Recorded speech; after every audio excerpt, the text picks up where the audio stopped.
Initially, what I knew is that there was this dual place going on. One was that I really needed to know what it was like to live inside my skin. You know, I had my own issues of not feeling good about some parts of myself, that sort of thing. So there was a process of being fully me inside of my own skin.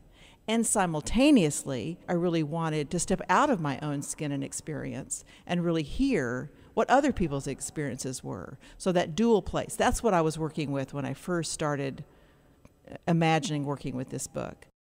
You know, I'm born and raised in Texas. I love Texas. I cried when we had to move out of Texas. But, you know, within 5 years of that, I became embarrassed about being a Texan. So for a good part of my adult life, I really was embarrassed about Texas. It was so big, it was so bold. The way that culture and Christianity woven together in Texas bothers me politically. I mean, there's just all the ways I was embarrassed of my homeland. So part of this journey was, if I'm going to live inside my skin, well, I actually am a Texan, you know, and I actually am white, and I actually am from a family of wealth. So all these things are true for me, and I can't pretend they're not true. A large part of the process for Texas being in it was important to me because it was a part of me that I really tried not to be, but I was.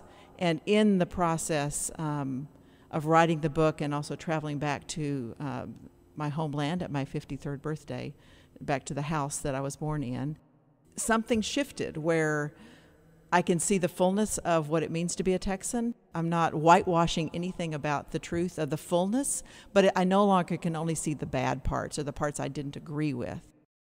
In addition to stepping inside of my own Texas skin, I was interested in stepping outside of my skin and experience and being able to listen and learn from other people. My first entryway is often through books. One important book for me was Jonathan Kozal's book, Rachel and Her Children. It was a story of homeless women and their children in New York City. Well, the difference of what those women were going through and what I was going through. I mean, I was a mother who was very careful. We had car seats, we had little plugs we put in all of our electrical outlets. I knew the kids. And these mothers had their kids going down hallways where there were gunshots and drugs going on outside their door. There was something about what it meant that we're both mothers, we both love our children, and I can control my kids' environment in a certain way and they couldn't. That just made me realize, oh my God, there's an entire world out there that's very different than my experience. And I want to live in the world that's really the real world, not just my experience and the experience of people who are like me.